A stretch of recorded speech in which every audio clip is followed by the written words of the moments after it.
Welcome back. Last time we talked about an overview, gave an overview of the four visions, and we talked a little more specifically about the actual practice for the first two of the four visions. So here we're going to go into the third and the fourth vision. You'll notice in terms of practice, there really isn't that much difference at the different levels. The main difference is the effect that you're getting as you do the practice. That's what really that's what changes as you go through these four visions. And so once we have confidence, then we go on to the next level. So we gain confidence in the first vision, we move on to the second vision. Gain confidence in the second vision, then we move on to the third vision, and so forth. So for the third vision, it's called consummate awareness. When we've gained confidence, we do this, and this begins to just manifest. So this is like a continuum as you move along. And the stages are not real sharp, concrete stages, but the list that we gave, the table that we gave last week, is helpful in terms of a general idea of the kind of things that go on. And those are highlighted here in the practice as well. So for practice number 49, consummate awareness, we begin with setting our intention, as we have been, the brief Nundro, preliminary practice, and the 9-round breathing. And then we continue this sky gazing practice. So going outdoors on a clear day and looking up at the sky. In the morning we would look toward the west, in the afternoon we would look toward the east. Anytime we can look toward the north. The idea is looking away from the sun is the basic idea. And so we also continue in this particular approach of doing this by visualizing this clear kati channel, the two channels that come from the heart, go up, come up through the head, above the level of the ears, and to connect to the back of the eyes. And so then we're visualizing this much like we would think of a projector projecting onto a screen, only we're projecting onto the sky. And the significant things that arise in the third vision are visions of deities and consorts together, mandalas, complete mandalas can appear, and the 5 Buddha families. Sometimes individually, but as you move along, you tend to see them in terms of clusters. And so we will have in the center, you have Vairocana, and then you'd have the other 4 around the outside of that, and so forth. And so then toward the end of this, your body, your physical body, becomes liberated into the clear light. At the end of the practice, of course, we do the dedication. The fourth vision looks a lot like that. We simply, once we've gained confidence in the third vision, we move on to the fourth. It begins to manifest. This one is called extinction into reality itself. And if you recall, the Buddha talked about Buddhahood as extinction. And so here we have extinction into reality itself. And at this point, everything becomes meditation. Now that may have happened prior to this point, but literally at this point, that's one of the key indicators. Everything is perceived as being part of meditation. And so we begin the practice, in this case, with 9-round breathing. Excuse me, looks like I've got that in there twice. We begin with our intention. Skip the first 9-round breathing. We set our intention, then we do the brief Nundro practice, and then the 9-round breathing, and then the sky gazing. And again, it's with the hollow kati channel, projecting into space. And here, we select the posture, as we've done throughout this, until the signs have been achieved of having a rainbow body. And so as a part of this, we see the progression of visions coming to an end, and the rainbow body manifests, and you become a Buddha. And then at the end of our practice, we dedicate that merit. So as a Buddha, all conventional reality is extinguished, and you still perceive how ordinary beings see things, or what we call reality, if you will, and the suffering that sentient beings experience. That doesn't go away. And the great compassion and Buddha activities manifest to help beings help themselves. So the Buddhas can't do it for you. You have to do it for yourself. But they can do things that then, through teachings and so forth, help you help yourself to attain enlightenment. So it's always best, as we've said many times in this course, to do many short sessions. And so when you go outside or looking through a window, as the case may be, and looking up into the sky, you focus, you watch that, and then you just relax and go back into a Trekcho practice of focusing just on awareness itself. And then come back and focus on space and the images that manifest in that space. So we alternate. Now some sources say that we should practice like this for about a month and a half of practice to achieve these goals. Others say it takes quite a bit longer than that. So whatever level or time period that it requires for you, that is what you do. And at some point, the idea of Trekcho and Togal may actually merge together as one.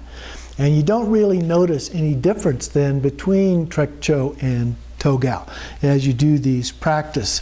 Even the idea of Trekcho and Togal become conceptualizations. They're just labels. And so you transcend those.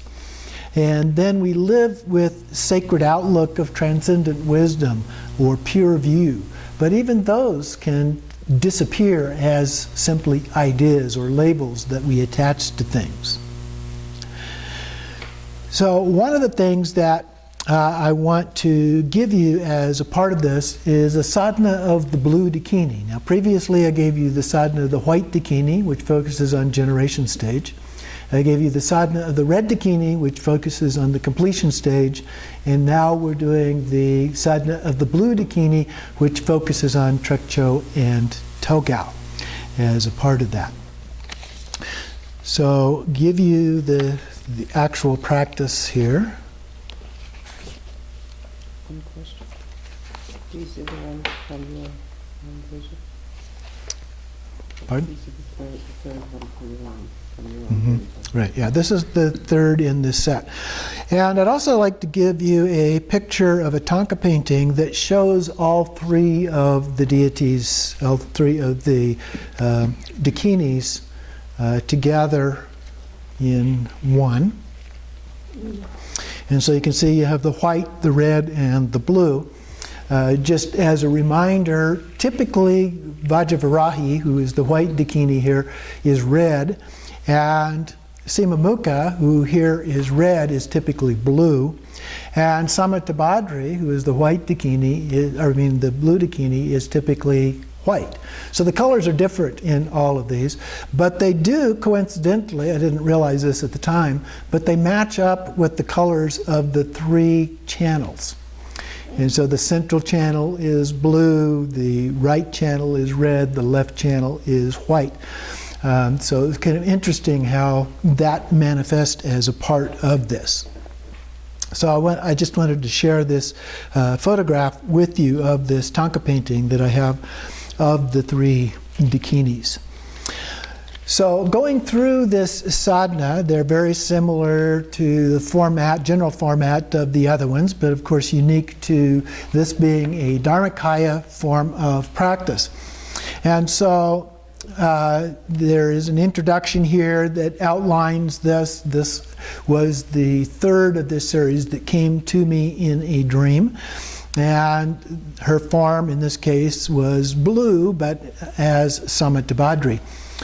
And so she stands alone without any ornaments. The actual picture here has some ornaments. I wasn't able to find a picture showing without any ornaments, but normally Samantabhadri is shown without any ornaments.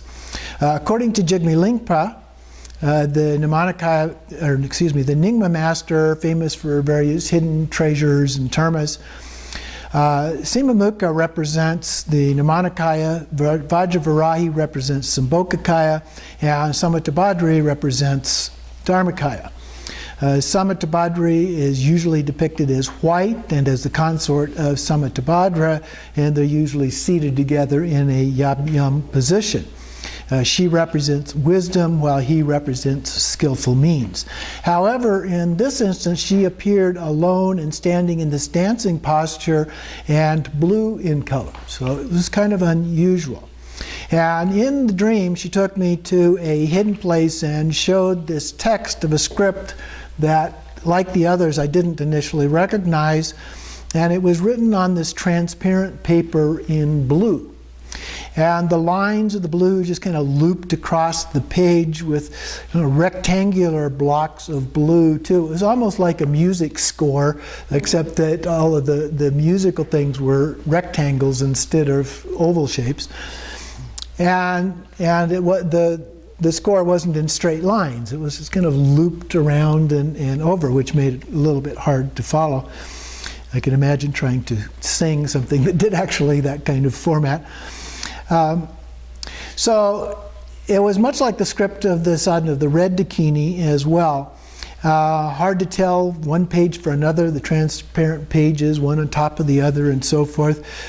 So hard to know exactly what it was trying to say. But eventually this idea came to me as I contemplated it and reflected upon it and so forth. And so as a dharmakaya text, the focus of this practice involves the Dzogchen practices of Trekcho and Togal, as I mentioned. And so practitioners doing this should have mastered the bliss emptiness, illusory body, and semblant clear light from the Sadhana of the Red Dakini prior to attempting this one. And then in addition, practitioners should have completed the preliminary Dzogchen practices of Korde Rushen that we went through, and those such as the ones found in the Kando Ningtek or Yeshe Lama texts, as well as individual instructions on Trekcho and Togal before beginning this practice. So this is a practice for yogins and yoginis, and other lay practitioners. And since I'm not a realized being and have no particular credibility for such an endeavor, I acknowledge there may be errors or omissions in this for which I accept complete responsibility. I asked only that you see it with naked awareness of transcendent wisdom and find in it whatever you can for which you will benefit. As I mentioned, there are the two other texts in the series, the Sadhana of the White Dakini and the Sadhana of the Red Dakini. So I hope that you will find all of those to be of some benefit. So I want to go through the actual text of this with you a little bit. And so having practiced the generation and completion stages to the point of achieving some of the signs of accomplishment that we have discussed previously, and having received instructions in Dzogchen, the Path of Great Perfection, and also the pointing out instructions, as well as doing some of the practices of Trekcho and Togal, then we should do the practice of the Blue Dakini. So it begins homage to Samantabhadri, Simamukha, and Vajravarahi. And then we do the mantra of increasing mantras. Om Sambhara Sambhara Bhimanasara Maha Zambabahung Pet Soha 3 times.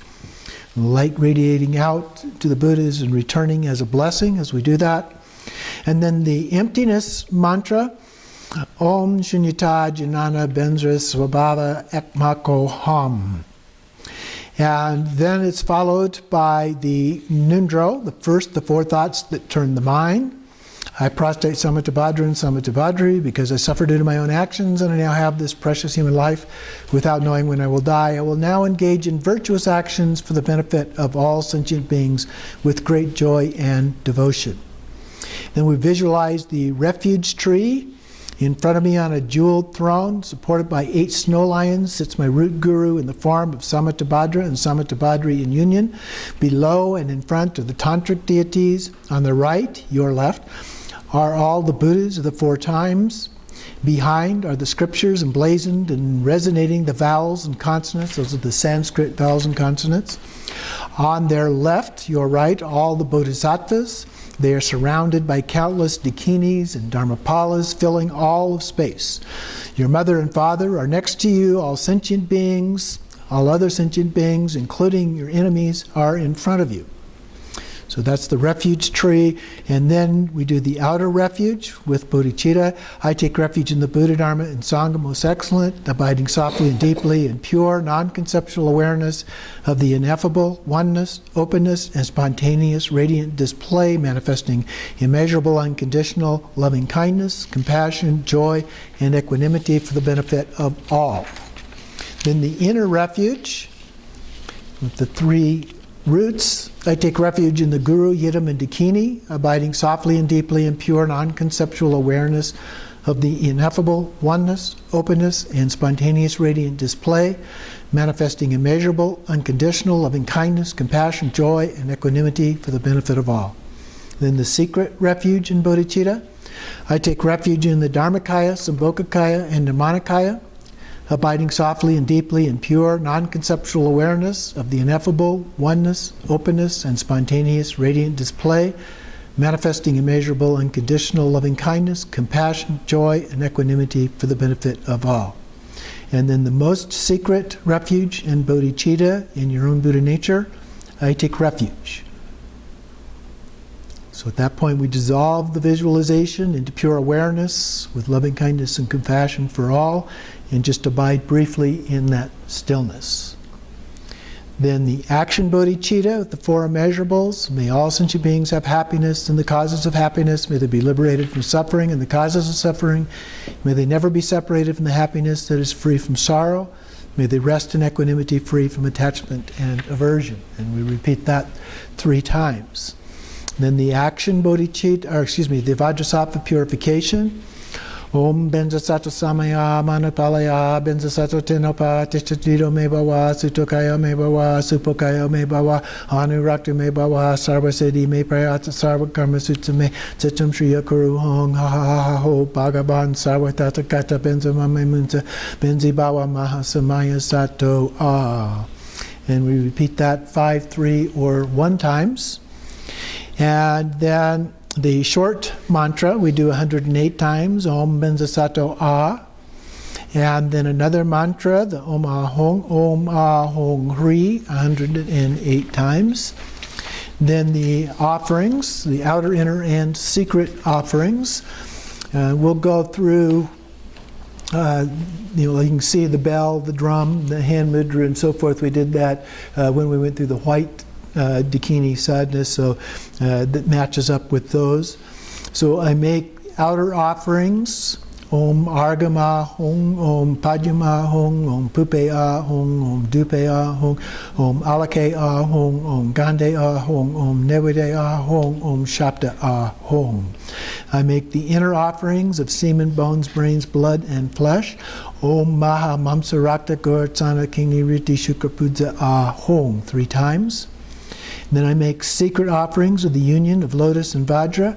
Om Benza Pema Banza Pudza Ah Hong 3 times.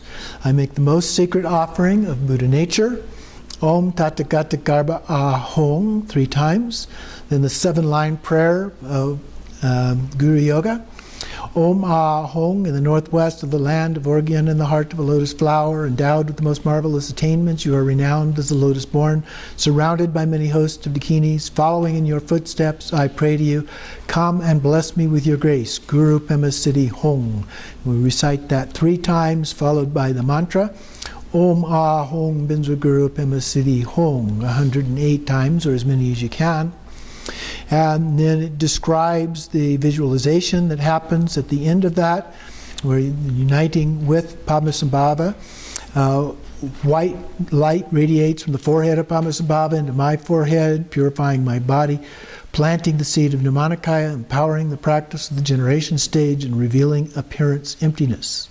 Red light from the throat of Padmasambhava into my throat, purifying my speech, planting the seed of Sambhogakaya, empowering the practice of Jnana Mudra Yogas, and revealing luminous emptiness.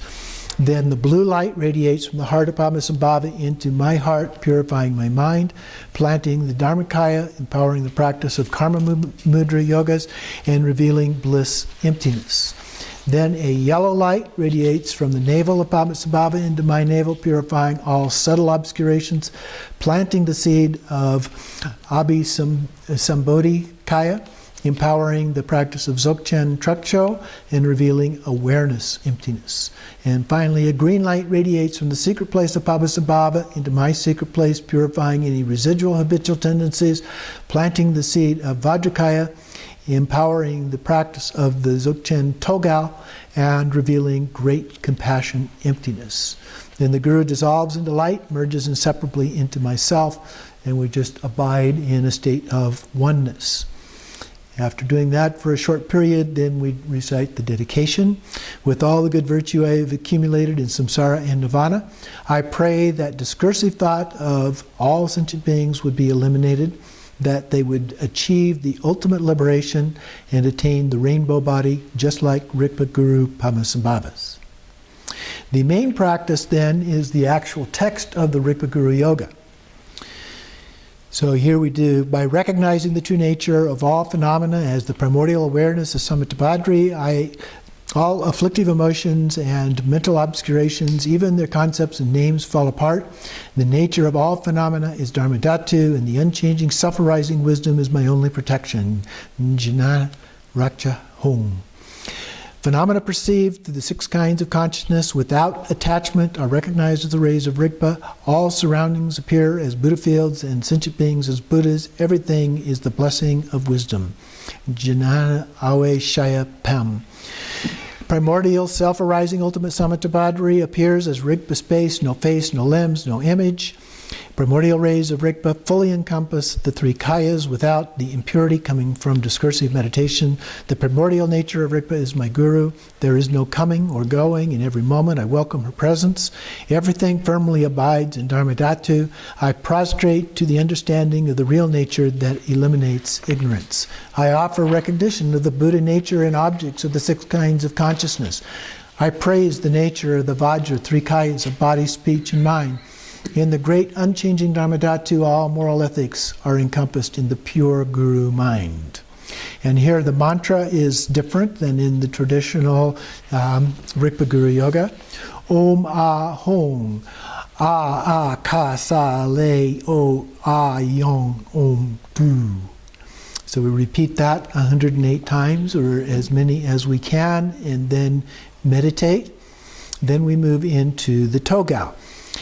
The primordially perfect Buddha, Dharma, and Sangha abide in one's own body, never separate from the Vajra refuge of the fundamental nature. Within that, engage in the clear light of the 4 visions. So there isn't a lot to recite in the Togal part of that, but it does go through some directions here that we have just gone through in terms of what we see, the kinds of examples of those. So I'm not going to go through and repeat all of that. We'll mention this footnote, though, down at the bottom of the page here. In its daily form, lay practitioners may engage in short practice during each session. It need not extend for a full time period indicated, but it's best done during each of these as listed. So that's to train in 6 sessions each day. So we use this Sadhana, the Blue Dakini, for sessions 1, 3, and 5. So those sessions are listed here pre-dawn, so very early in the morning. We would meditate on the Rigpa Guru Yoga.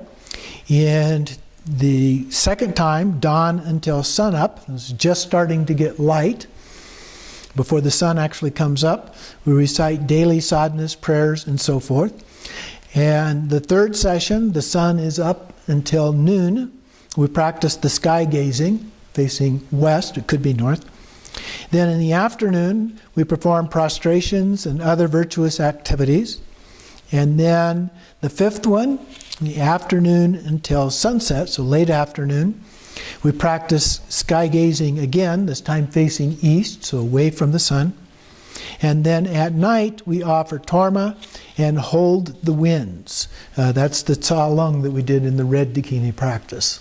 And so we go back and do that part of that.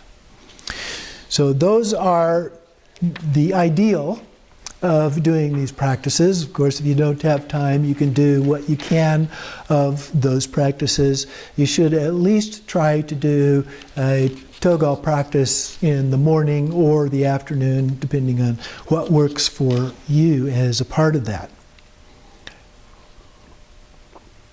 And then we do the Lamram Yeshe Nyingmo root text says, the perfection of the benefit of oneself is the peaceful dharmakaya.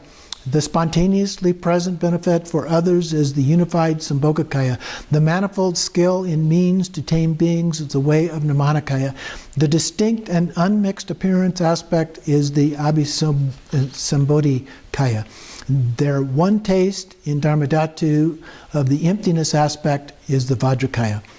Having attained the 5 kayas, these are the 5 kinds of speech expressing their meaning. Pure and ineffable is the ultimate speech of Dharmakaya. Illustrating through bodily form is the symbolic speech of Sambhogakaya. Possessing the voice of Brahma is the verbal speech of Nirmanakaya. Distinctively manifest is the knowledge speech of Abhisambodhikaya. The non-duality of audible emptiness is the wisdom speech of Vajrakaya. The essence of the kayas, that is mind, the 5 wisdoms, manifest from the Dharmadhatu as being mirror-like, all-accomplishing, discriminating, and equality. So all of the wisdoms. As aspects of the kayas are 5 perfect qualities of realm, palace, light rays, throne, and ornaments. Through the pacifying, increasing, magnetizing, wrathful, and spontaneously accomplishing activities, the activities of a Buddha, for as long as the sky exists without knowing interruption, for that long, the benefit of all beings filling space will occur spontaneously and free from effort. Then we have the closing prayers, the conventionally realized being, Samaya-sattva, and the being of primordial awareness, Jnana-sattva, are not 2 different things, so there is no need to make a request to remain. They arise from myself and are transformations of my own free will. So my own awareness being the ground and source. So what need is there for empowerment or full establishment? Furthermore, the many desirable sense qualities are ornaments of the play of primordial awareness, my own mind, emanated from myself and offered to myself. Do not seek samaya in other substances of offering. The measureless palace of phenomena, the spiritual preceptor and deities are all a great mandala setting. It's setting its seal on reality. Just as appearances in the mandala of water are devoid of self-nature, for example, view them as arising from the state free of taking things as real. Penetrating insight beyond word or expression, the unwavering enlightened dimension of absolute reality, Dharmakaya. Chief of the 5 families, the enlightened dimension of perfect enjoyment, the qualities of great bliss, the Sambhogakaya, and the great enlightened dimension of manifest appearance, the 100-fold skillful means of compassion, the Nirmanakaya. To all the deities of the 3 dimensions of enlightened presence I bow down. Ring the bell. The mantra of increasing mantras we repeat again here. Om Sambara Sambara Bhimanasara Mahazambaba Hung Pet Soha, just 1 time this time. And then we do purification mantras with the Sanskrit vowels and consonants. Om A E E U U Ri Ri Li Li A A O O Ang A, and the Sanskrit consonants Ka Ka Ga Ga Na, Tsa Tsa Za Za Na, Ta Ta Da Da Na, Ta Ta Da Da Na, Pa Pa Ba Ba Ma, Ya La La Wa, Sha Kya Sa Ha Kya So Ha. And then the mantra of dependent origination. Om Yadharma Hetu Prabhava Hetan Takin Tata Kata Hewa Data Tekansa Yo Niro Da Ewamati Mahashramana Ye So Ha. And then the 100-syllable mantra of Vajrasattva again. Om Benzasato Samaya Manupalaya Benzasato Tenapa Tishadira Mebawa Sutukaya Mebawa Supukaya Mebawa Nirakta Mebawa Sarvasedi Me Prayata Sarvakarma Sutame Ticham Sri Yakuru Hong Ha Ho Bhagavan Sarvatata Kata Benzavama Munsa Benzavama Samaya Sato Ah. Then we have long life prayers, first for His Holiness the Dalai Lama. For this realm encircled by snow-covered mountains, you are the source of every benefit and bliss without exception. Tenzin Gyatso, you who are one with Avalokiteshvara, may you remain steadfast until samsara's end. And Khenchen Lama, our spiritual director, in the Dharma Dhatu appearing as Amitabha, in the Sambhogakaya form as Wisdom Buddha Manjushri, Padmasambhava's heart son, Sangha Yeshe, incarnated as Panadana Linkpa in previous life and Paljapa Dorje in this lifetime. May your life be longer than the duration of samsara so that all your virtuous intentions can be accomplished. Please give me your heart blessing so that my mind is united with yours in Buddha nature, so I pray. And then this is new. This was written by Khenchen Lama for myself, Khenpo Drime Dawa. E Maho. You understand the knowable objects of samsara, great teacher. You have realized the intent of the sacred Dharma, Yogi Khenpo. Your Dharma practice is unification of the two. Khenpo Drime Dawa, stainless moon, may you live long. And then the wish for bodhicitta, Om Ah Hong Shri, Ananta Benza Sarva Siddhi Pala Hong Ah. Glorious precious root Lama, sit on the lotus seat in the crown of my head. With your great kindness, please accept me. Please bestow the realizations of body, speech, and mind. In all the activities of the glorious Lama, may no wrong view arise for even a moment. By the devotion of seeing whatever he does is perfect, may the blessing of the Lama enter my mind.